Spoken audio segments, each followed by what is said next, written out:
ప్రతి శిశువుకు తల్లి గర్భం ప్రారంభపు పాఠశాల అని తెలిపెను దేవుడు ఎప్పుడో.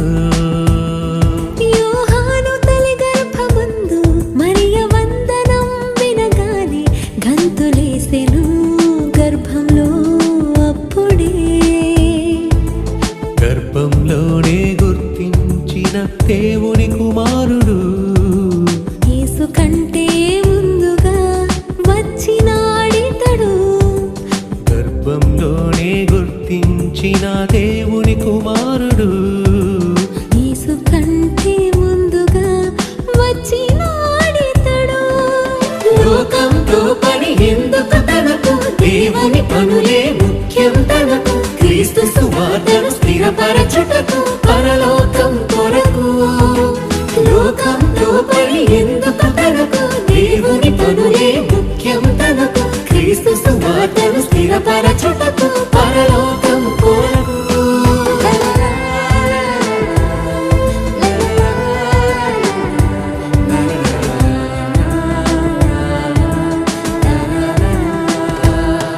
ప్రతి శిశువుకు తల్లి గర్భం ప్రారంభపు పాఠశాల అని తెలిపెను దేవుడు ఎప్పుడో.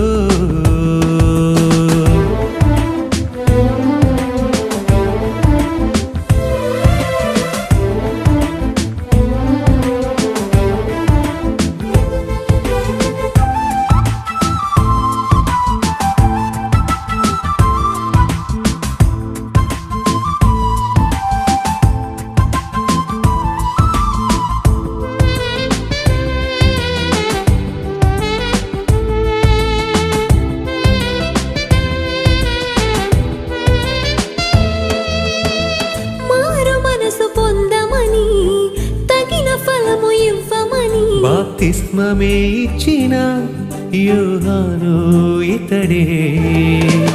అరణ్యంలో కేకలు వేయు యోహానొక శబ్దమని ముందుగా యెషయా ప్రవచించిన వాడితడే. తన వెనుక వచ్చిన వాడే సర్వశక్తిమంతుడని తన చెప్పుల వారును విప్పే అర్హతే తనకు లేదని. తననే తానే తగ్గించుకొని అడవిలో బ్రతుకును సహించుకొని దేవుని ఎదుటే మెప్పించుకొని ఇలా యేసుని చూపాడని. తననే తానే తగ్గించుకొని అడవిలో బ్రతుకుని సహించుకొని దేవుని ఎదుటే మెప్పించుకొని ఇలా యేసుని చూపాడని.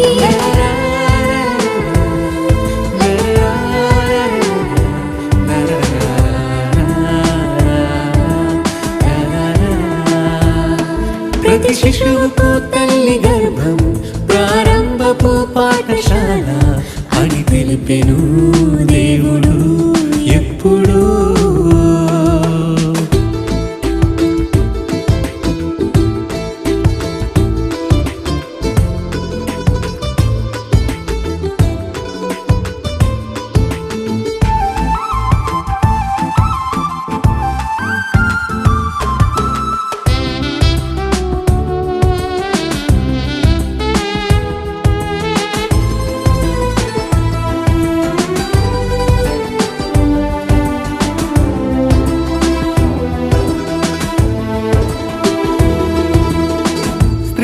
కనిన వారిలో గొప్పవాడు యోహానే. ముందుగానే మార్గం సిద్ధపరచినాడు ప్రభుకే. లేఖనాలలో నీవే చేయుటకు వచ్చిన వాడే. రాబోవు ఎలియా అనిపించుకొనెను ఇతడే.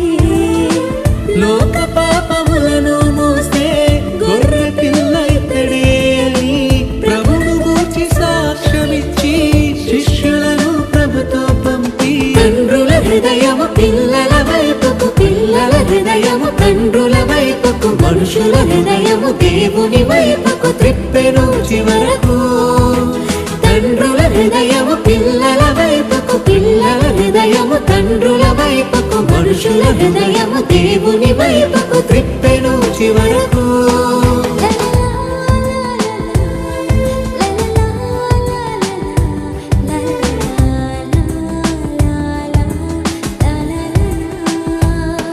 ప్రతి శిశువుకు తల్లి